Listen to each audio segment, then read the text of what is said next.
Hello friends and welcome to the second chapter of partnership. आज इस session में हम रिकॉन्स्टिट्यूशन ऑफ फर्म को डिस्कस करेंगे।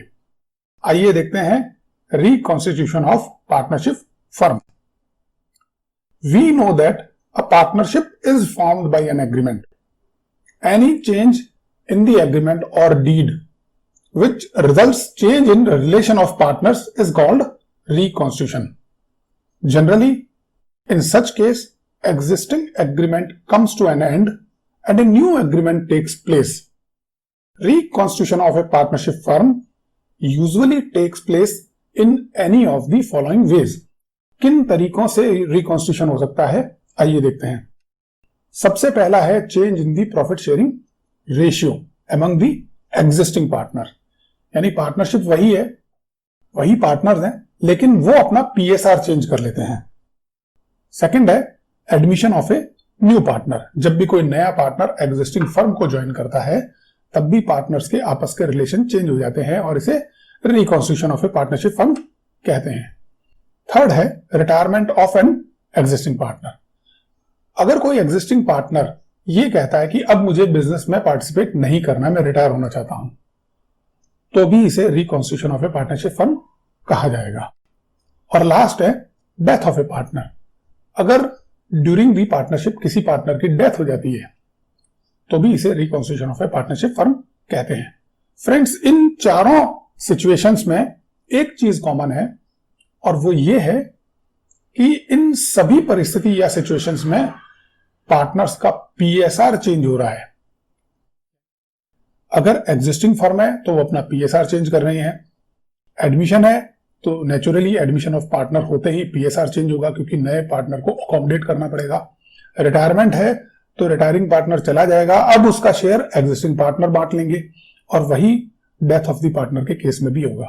तो इन सभी सिचुएशंस में प्रॉफिट शेयरिंग रेशियो चेंज हो जाता है। इस तरह से हम ये भी कह सकते हैं कि जब भी पार्टनरशिप में प्रॉफिट शेयरिंग रेशियो चेंज होता है तो उसे reconstitution of A partnership firm कहते हैं।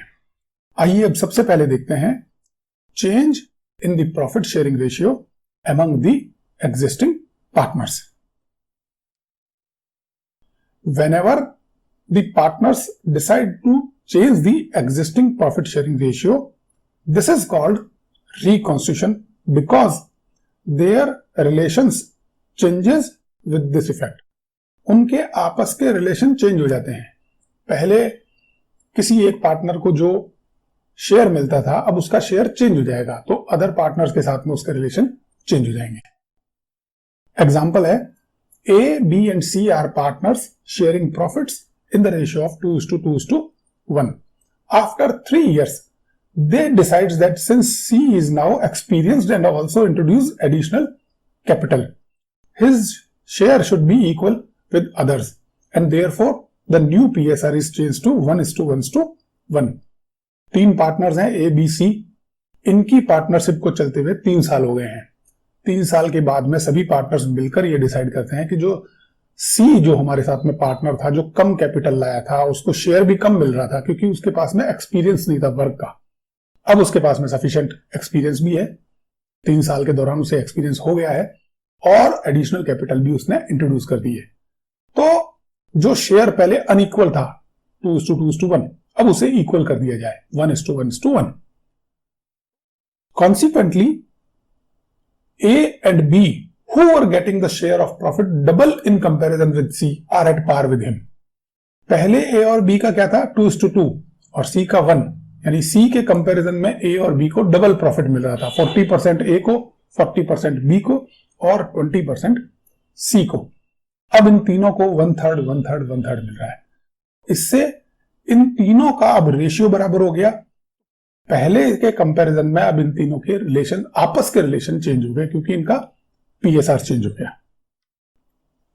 सेकंड है admission of a new partner. According to the provisions of partnership act 1932, unless it is otherwise provided in the partnership deed, a new partner can be admitted only when all the existing partners agree for it unanimously. सभी existing partner unanimously यानी एक मत से जब ये तय करते हैं कि नया पार्टनर आना चाहिए तभी नया पार्टनर ज्वाइन करता है, या उस तरीके से जो कि पार्टनरशिप डीड में दिया गया है, जो यूनानिमसली एग्री होने के अलावा है। The new partner may join the firm for many reasons.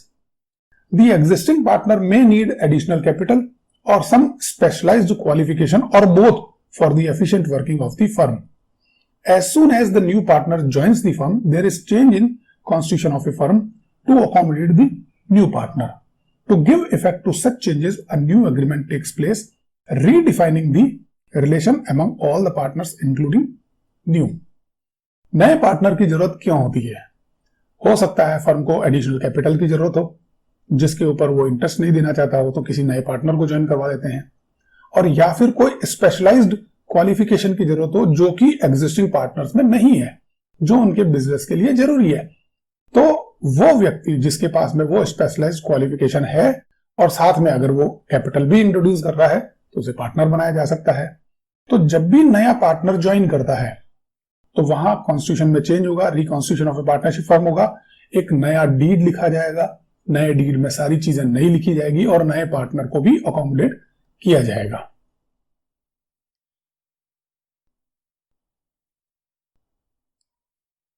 आइए अब देखते हैं एडमिशन ऑफ न्यू पार्टनर के केस में क्या होता है।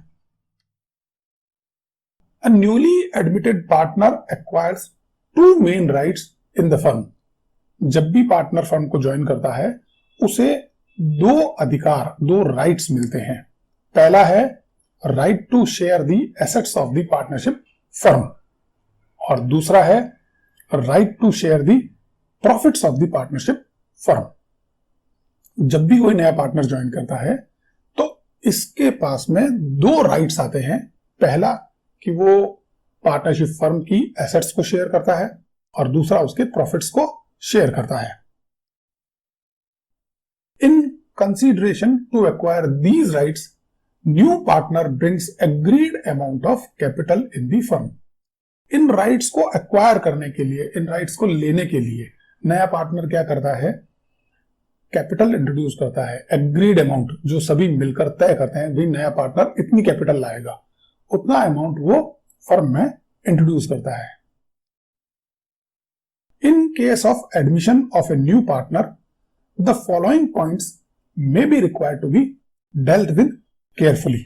जब भी नया पार्टनर ज्वाइन करता है तो ये कुछ पॉइंट्स है जिन्हें हमें केयरफुली देखना चाहिए। पहला है calculation of new profit sharing ratio.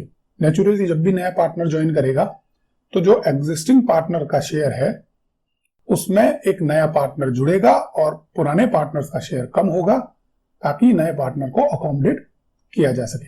तो क्या होगा? नए प्रॉफिट शेयरिंग रेशियो की कैलकुलेशन करनी पड़ेगी कि नए पार्टनर को कितना देना है और पुराने पार्टनर में से कितना कम होगा।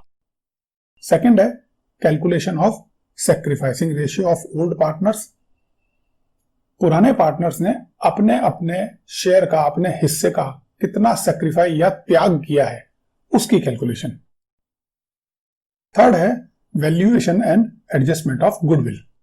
जब भी नया पार्टनर ज्वाइन करता है तो फर्म की जो गुडविल है उसका वैल्यूएशन किया जाता है और उसका एडजस्टमेंट किया जाता है। फ्रेंड्स, गुडविल क्या होती है, उसका वैल्यूएशन किस तरह से होता है, ये इस चैप्टर के नेक्स्ट पार्ट में हम देखेंगे जब भी हम गुडविल को डिस्कस करेंगे। फोर्थ है revaluation of assets and reassessment of liabilities. जब भी नया पार्टनर इंट्रोड्यूस होता है तो उसे क्या राइट मिलता है? पार्टनरशिप की एसेट्स और लायबिलिटीज पर। लायबिलिटीज उसे देनी होगी और उसका राइट क्या होगा? एसेट्स के ऊपर। तो जब भी नया पार्टनर आता है उस वक्त एसेट्स का क्या वैल्यूएशन है और बाजार में उसका एक्चुअल वैल्यूएशन क्या है, यह देखते हुए उन एसेट्स का और लायबिलिटीज का रीअसेसमेंट किया जाता है। फिफ्थ है डिस्ट्रीब्यूशन ऑफ एक्यूमुलेटेड प्रॉफिट्स और रिजर्व्स। और लास्ट है एडजस्टमेंट ऑफ पार्टनर्स कैपिटल्स।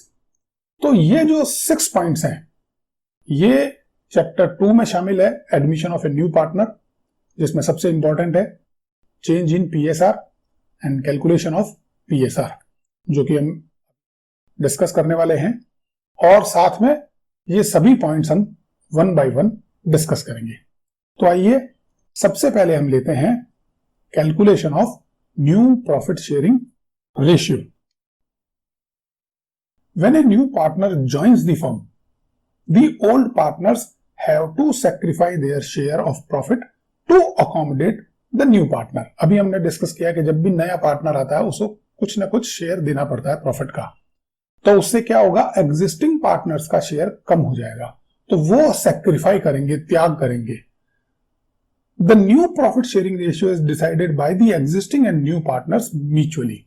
जो नया पीएसआर है वो सभी पार्टनर्स मिलकर डिसाइड करते हैं, जिसमें नया पार्टनर भी शामिल होता है। Thus, change in profit sharing ratio is an important aspect to be considered on reconstitution by admission.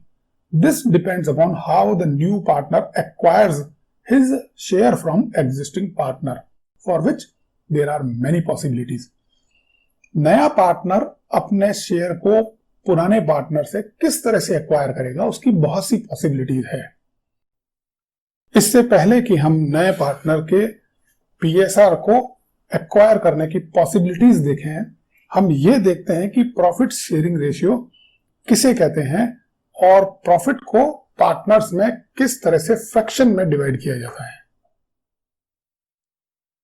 We know that profits and losses of the firm are distributed among the partners in the agreed ratio. However, if the partnership deed is silent, the firm's profits and losses are to be shared equally by all the partners. हम सभी जानते हैं कि जो deed में लिखा होता है कि जो भी पार्टनर्स हैं वो प्रॉफिट को किस तरह से डिस्ट्रीब्यूट करेंगे, वही उनका प्रॉफिट शेयरिंग रेशियो होता है।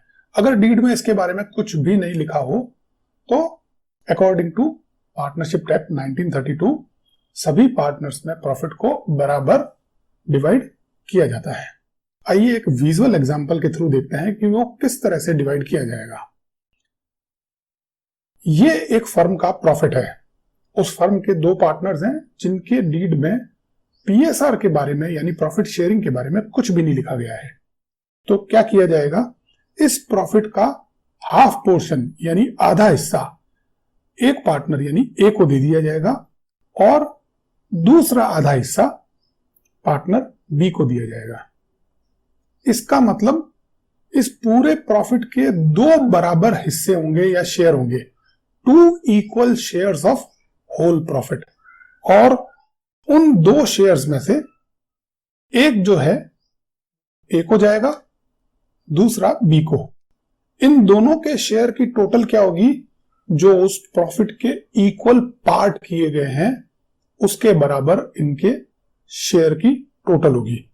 तो हम इसे किस तरह से रिप्रेजेंट करेंगे, ए और बी का जो शेयर है वो 1:1 है या फिर 1/2 एंड 1/2 है। इसको परसेंटेज में हम 50% या 50% भी कह सकते हैं। आइए अब देखते हैं, in case of 3 partners where partnership deed is silent about PSR, profit किस तरह से बांटा जाएगा। ये एक फर्म का पूरा प्रॉफिट है, होल प्रॉफिट। इसके 3 इक्वल पार्ट किए जाएंगे क्योंकि यहां 3 पार्टनर्स हैं। एक पार्ट दिया जाएगा पार्टनर ए को, दूसरा बी को और तीसरा सी को। इस टोटल प्रॉफिट के इक्वल पार्ट्स कितने हुए हैं, 3, और इन तीनों पार्टनर्स को एक एक पार्ट मिला है। अगर हम इसे फ्रैक्शन में डिफाइन करना चाहें तो ये होगा 1/3:1/3:1/3। अगर पार्टनरशिप डीड किसी प्रॉफिट का रेशियो दो पार्टनर्स के बीच में देता है 3:2, यानी पार्टनर ए को 3 और पार्टनर बी को 2, तो इसका क्या मतलब हुआ। आइए अब देखते हैं 3:2 में इन दोनों की टोटल क्या आती है। इसकी टोटल आती है 5। तो इसका मतलब हुआ जो फर्म का होल प्रॉफिट है, जो पूरा प्रॉफिट है, उसके 5 इक्वल पार्ट्स किए जाएंगे, 1, 2, 3, 4 एंड 5। उन 5 पार्ट्स में से जो सभी इक्वल पार्ट्स हैं, 3 पार्ट्स किसे दे दिए जाएंगे, ए को, और 2 पार्ट्स किसे दे दिए जाएंगे, बी को। इसी तरह से इनका रेशियो बनता है 3:2, जिसकी टोटल आती है 5। तो जब भी हम फ्रैक्शन में या रेशियो में पार्टनर्स के शेयर की बात करते हैं तो उसका क्या मतलब है, जितने पार्टनर्स हैं उनका जो भी शेयर है उसकी जो टोटल आती है उतने इक्वल पार्ट्स किए गए हैं प्रॉफिट के, और उनको according to their share distribute किया गया है। इस केस में ए को मिलेगा 3/5 और बी को मिलेगा 2/5। इसमें 5 रिप्रेजेंट करता है, जो डिनोमिनेटर है, total equal parts of profit, और जो न्यूमरेटर 2 है वो ये बताता है कि ये पर्टिकुलर पार्टनर का शेयर है। जैसा यहां पर बी का शेयर है 2, तो बी का शेयर क्या हुआ, 2 equal parts out of the 5 equal parts of whole profit. ये जो है ये प्रॉफिट को डिफाइन किया जाता है फ्रैक्शंस में या रेशियो में। अब हम चाहें तो इसे परसेंटेज में भी दिखा सकते हैं। तो ए का जो शेयर है वो 60% है, 3/5। 3/5 को अगर मल्टीप्लाई करेंगे 100 से, उसे परसेंटेज में कन्वर्ट करने के लिए, तो 60 आएगा, और बी का जो है वो 40% आएगा। इसी तरह से अगर 4 पार्टनर हैं ए बी सी डी और उनका शेयर है 3:2:4:3, तो इसका क्या मतलब हुआ, सबसे पहले हम इसकी टोटल लगाते हैं। 3 + 2 5 + 4 9 + 3 12। तो इसका यह मतलब हुआ इनकी फर्म के प्रॉफिट के इक्वल पार्ट किए गए 12, जैसे 1 2 3 4 5 6 7 8 9 10 11 एंड 12। इस होल प्रॉफिट के 12 इक्वल पार्ट्स किए गए हैं। इन पार्ट्स में से जो 3 पार्ट्स है 1 2 एंड 3 वो ए का शेयर है, 2 पार्ट्स है 4 एंड 5 वो बी का शेयर है, 4 पार्ट्स 6 7 8 और 9 ये सी का शेयर है, और लास्ट में जो रिमेनिंग 3 पार्ट्स है 10 11 एंड 12 ये डी का शेयर है। इस तरह से जब भी हम प्रॉफिट शेयरिंग रेशियो बताते हैं तो जो रेशियो में 1:2 3:4 3:2:1 3:5:7 ये जो शो करते हैं, इसका मतलब है इन सब की टोटल लगाई जाए तो जितनी आती है उस प्रॉफिट के उतने इक्वल पार्ट किए गए हैं, और जो पर्टिकुलर पार्ट्स है वो अलग अलग पार्टनर्स को डिस्ट्रीब्यूट किए गए हैं। अब हम देखते हैं एक बहुत ही इंपॉर्टेंट चीज कि जब भी हमको प्रॉफिट शेयरिंग रेशियो कैलकुलेट करना हो तो हमें किन किन बातों का ध्यान रखना चाहिए। कुछ केसेस हम यहां पर एग्जांपल के रूप में डिस्कस करेंगे। While calculating share of profit, specially in case of admission of partner, we have to read the given information carefully. हमको जो इंफॉर्मेशन दी गई है उसे बहुत ही केयरफुली रीड करना पड़ेगा। कैसे? For example, if question says that A having 3/5 share in the profit will give 1/4 of his share to new partner, तो इसका मतलब क्या होगा, शेयर गिवन बाय ए अपना कितना शेयर देगा। आइए उसे एक विजुअल एग्जांपल के थ्रू देखते हैं। हमारे पास में 2 पार्टनर्स हैं, ए का शेयर है 3/5 और बी का शेयर है 2/5। अब ये क्वेश्चन कहता है कि A will give 1/4 of his share to new partner, यानी खुद के शेयर का 1/4 हिस्सा देगा। तो अब जो ए का शेयर है अगर हम उसे 4 इक्वल पार्ट्स में डिवाइड कर दें, उनमें से एक पार्ट क्या होगा, नए पार्टनर को दिया जाएगा। तो 1/4 ऑफ हिज शेयर, अगर इसे हिंदी में कहें तो अपने शेयर का 1/4 हिस्सा, या 1/4 ऑफ हिज शेयर। अगर ये लैंग्वेज लिखी हो 1/4 ऑफ हिज शेयर, उस केस में हमें क्या करना है, जो ए का शेयर है उसमें उसका शेयर निकालने के लिए मल्टीप्लाई करना पड़ेगा। यानी कि 3/5, 3/5 का 1/4, जब 3/5 का 1/4 या 1/4 ऑफ हिज शेयर लिखा हो तो हमें मल्टीप्लाई करना पड़ेगा। इस तरह से जो नए पार्टनर का शेयर आएगा वो क्या आएगा, 3 डिवाइडेड बाई 20, क्योंकि 3 को 1 से और 5 को 4 से मल्टीप्लाई करेंगे। 3/20 क्या होगा, ये होगा शेयर ऑफ न्यू पार्टनर। इसी तरह से अगर लैंग्वेज बदल दी जाए तो क्या होगा, if question says that A having 3/5 share in profit and new partner will acquire 1/4 share in profit from A. Question क्या कह रहा है कि ए के पास में 3/5 शेयर है और जो नया पार्टनर है he will acquire 1/4 share in profit, profit में से 1/4 शेयर लेगा, किससे, फ्रॉम ए, ए से लेगा, ए का नहीं लेगा, ऑफ दी शेयर ऑफ ए नहीं होगा, फ्रॉम दी शेयर ऑफ ए होगा। तो उसको कैसे करेंगे, आइए एक विजुअल एग्जांपल के थ्रू देखते हैं। ये share of A and B है, 3/5 ए का शेयर है और 2/5 बी का। नए पार्टनर को 1/4 शेयर इन प्रॉफिट दिया गया है, जो टोटल ओवरऑल प्रॉफिट है उसका 1/4 पार्ट नए पार्टनर को दिया गया है, और ये नया पार्टनर इसको कहां से लेगा, ए से लेगा, तो ये ए के शेयर में से 1/4 लेगा। तो इस केस में क्या होगा, इस केस में शेयर ऑफ न्यू पार्टनर क्या है, 1/4 है। और ए का शेयर कैसे करेंगे हम, जो ए का शेयर है 3/5 उसमें से 1/4 को हम माइनस करेंगे, क्योंकि ये ए के शेयर में से ले रहा है, फ्रॉम ए, ऑफ ए नहीं है। 1/4 ऑफ ए क्या था, जब ए के शेयर को 4 इक्वल पार्ट्स में डिवाइड किया जाए और एक पार्ट नए पार्टनर को दिया जाए। लेकिन यहां कि वो क्या कहता है, यहां वो कहता है कि 1/4 शेयर इन प्रॉफिट, प्रॉफिट में से 1/4 शेयर है वो ए में से लेगा, तो ए में से उसे माइनस कर देंगे। तो रिमेनिंग शेयर कितना आएगा ए का, हम इसे सॉल्व करते हैं। एलसीएम इसका आता है 20, 5 4 जा 20 एंड 3 4 जा 12 माइनस 4 5 जा 20 एंड 5 1 जा 5, तो ये आता है 7/20। ये फ्रैक्शन में जो ए का बचा हुआ या रिमेनिंग शेयर है वो आएगा। अब अगर हम इसे वेरीफाई करना चाहें तो किस तरह से करेंगे, वेरिफिकेशन के लिए जो न्यू शेयर है ए का, उसमें अगर नए पार्टनर के शेयर को ऐड कर दिया जाए तो हमारे पास में ए का ओल्ड शेयर आ जाना चाहिए। चलिए इसे ऐड करते हैं, एलसीएम 20, 7 + 5 ये आता है 12/20। फ्रेंड्स आप सभी जानते हैं कि जब हम फ्रैक्शन में किसी वैल्यू को रिप्रेजेंट करते हैं तो उसके न्यूमरेटर और डिनोमिनेटर में सिमिलर वैल्यू से अगर मल्टीप्लाई या डिवाइड किया जाए तो उसकी ओवरऑल वैल्यू पर कोई फर्क नहीं पड़ता। तो इस केस में हम 12 और 20 दोनों को ही अगर 4 से डिवाइड करते हैं तो हमारे पास में ए का ओल्ड रेशियो यानी 3/5 फिर से आ जाता है।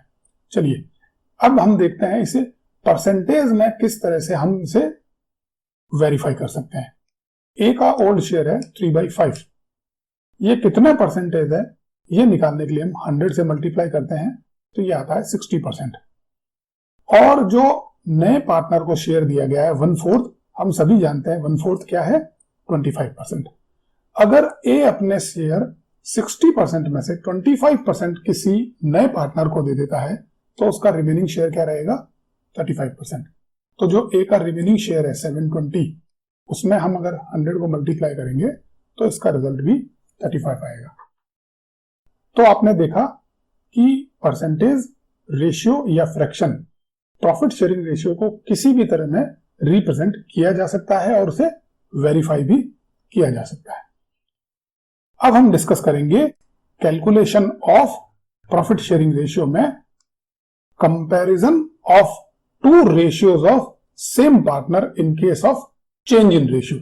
अगर किसी पार्टनर का रेशियो चेंज हो जाता है तो उसके दो रेशियो में कंपैरिजन किस तरह से किया जाए। फॉर एग्जांपल पार्टनर ए का चेंज से पहले शेयर था 5/8, यानी कि 8 इक्वल पार्ट्स में से 5 पार्ट्स किसको मिलने थे, ए को। अब पीएसआर में चेंज हुआ तो उसका रेशियो हो गया है 3/5, यानी टोटल 5 इक्वल पार्ट्स में से 3 पार्ट्स ए को मिलने वाले हैं। अब अगर इसमें क्या डिफरेंस है उसे हम कंपेयर करना चाहें तो क्या करेंगे। एक मेथड तो हमारे पास में ये है कि हम ओल्ड रेशियो यानी कि 5/8 में से 3/5 को माइनस करके देख लेंगे। चलिए इसे माइनस करते हैं। एलसीएम आता है 40, 8 5 जा 40, 5 5 जा 25 और इसमें से माइनस करते हैं 5 8 जा 40, 8 3 जा 24। तो ये डिफरेंस आता है 1/40।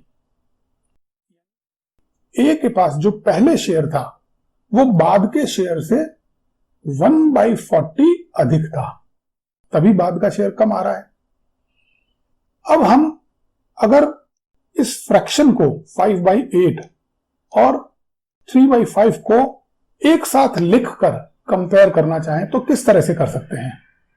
इसके लिए हमें इसके डिनोमिनेटर को सिमिलर करना पड़ेगा। डिनोमिनेटर को सिमिलर करने का क्या मतलब है कि पहले भी उतने ही पार्ट्स में से उसको शेयर दिया गया और बाद में भी उतने ही पार्ट्स में से उसको शेयर दिया गया, तो इन दोनों पार्ट्स में क्या डिफरेंस हुआ।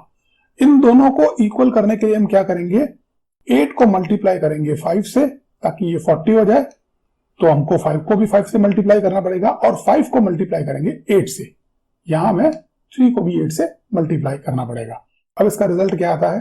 इसका रिजल्ट आता है 25, 5 मल्टीप्लाई बाय 5 डिवाइड बाय 40 और यहां आता है 24 डिवाइड बाय 40।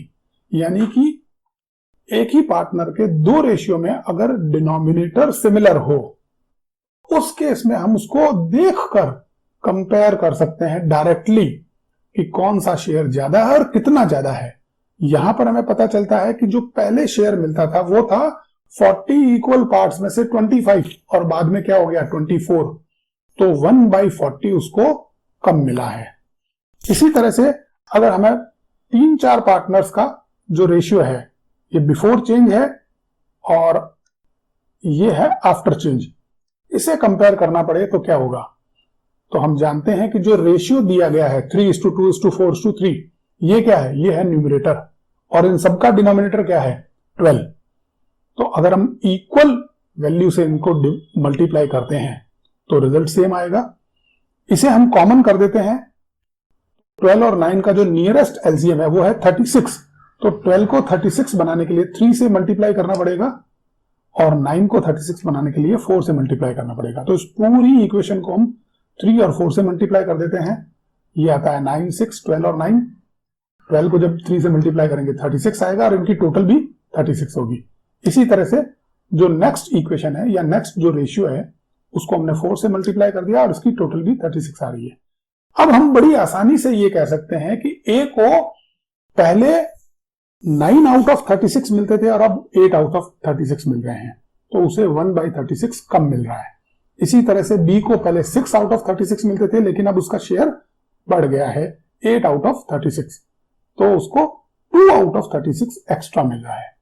तो कंपैरिजन के लिए आप हमेशा ध्यान रखिए कि जब भी सिमिलर पार्टनर्स के दो रेशियो में कंपैरिजन करना हो तो उसका डिनोमिनेटर यानी उसकी टोटल हमेशा इक्वल होनी चाहिए। उससे हम देखकर पता लगा सकते हैं कौन सा रेशियो ज्यादा है और कौन सा रेशियो कम है, क्योंकि दोनों ही किस में से डिवाइड किए गए हैं? इक्वल पार्ट्स में से।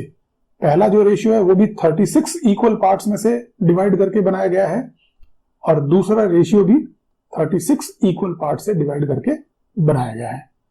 फ्रेंड्स, ये आपको काम आएगा गेनिंग और सैक्रिफाइसिंग रेशियो को कैलकुलेट करते समय। इस तरह से हमने प्रॉफिट शेयरिंग रेशियो की बेसिक को समझा है कि वास्तव में होता क्या है, इसे किस तरह से डिवाइड किया जाता है और प्रॉफिट शेयरिंग रेशियो के कैलकुलेशन में कुछ खास इंफॉर्मेशन दी गई हो तो उसका क्या मतलब होता है। इस सेशन में इतना ही। नेक्स्ट सेशन में हम ये डिस्कस करेंगे कि न्यू पीएसआर में कौन कौन सी सिचुएशंस होती है और उसमें किस तरह से न्यू पीएसआर को कैलकुलेट किया जाता है। तब तक के लिए bye friends, have a nice day.